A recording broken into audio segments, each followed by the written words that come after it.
Vamos a comenzar viendo un ejemplo sencillo, que justamente es un ejercicio tomado del examen Ser Bachiller.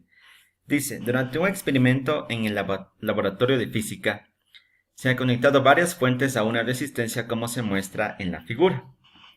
Aquí tenemos nosotros la figura. Si se hace circular una corriente de 3 amperios por la resistencia, ¿cuál es el potencial eléctrico que se tendrá en los puntos A y B? Entonces, muy bien. Vamos nosotros a asignar un sentido a la corriente. En este caso he decidido que sea hacia la derecha. Entonces empezamos. El voltaje de A más 12 voltios. Aquí como tenemos una resistencia restamos. Menos la intensidad de corriente que desconocemos. Le multiplicamos por la resistencia que es 6 ohmios. Aquí tenemos menos 6i. Y en este caso esta fuente de voltaje la restamos, porque nos damos cuenta que no va de negativo a positivo, sino tenemos positivo y negativo. Entonces se resta menos 12. Todo esto es igual al voltaje en B. Entonces si nosotros queremos encontrar el potencial eléctrico que tendrá en los puntos A y B, lo que hacemos es voltaje de A menos el voltaje de B, que sería voltaje AB. Entonces tenemos 12 menos 12 se elimina, menos 6i tenemos que sería igual a 6 por i.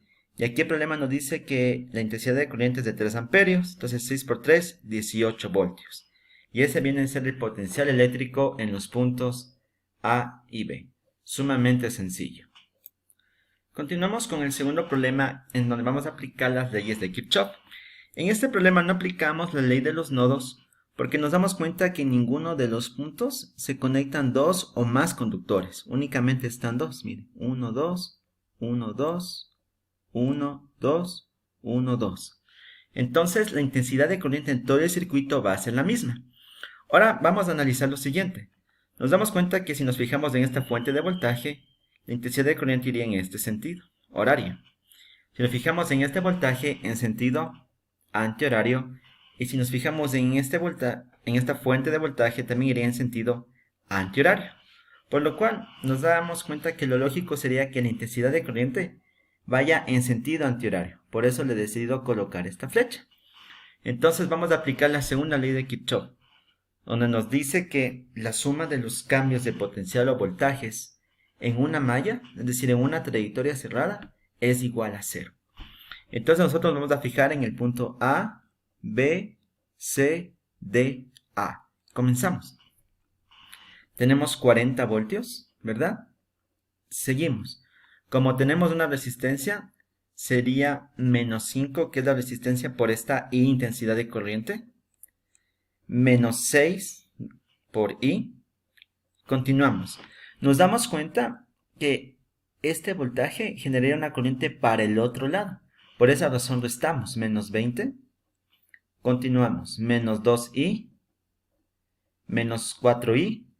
Nos damos cuenta que esta fuente de voltaje sí genera una corriente en sentido antihorario, igual a la que escogimos. Por eso sumamos más 10, menos 3i, menos 8i, y ya tenemos la trayectoria cerrada. Sería igual a 0.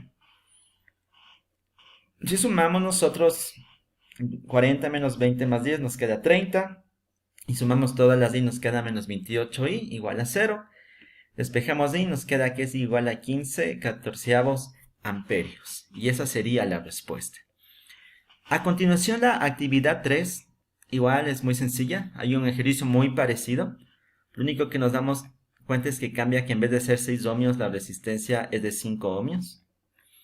El otro problema también es parecido. Lo único que he decidido es cambiar el valor de esta resistencia, que en vez de ser 8 ahora es 10. Y otro problema similar en el cual hemos cambiado otros datos. Entonces espero que puedan hacer los ejercicios y cualquier inquietud estaré gustoso de ayudarles.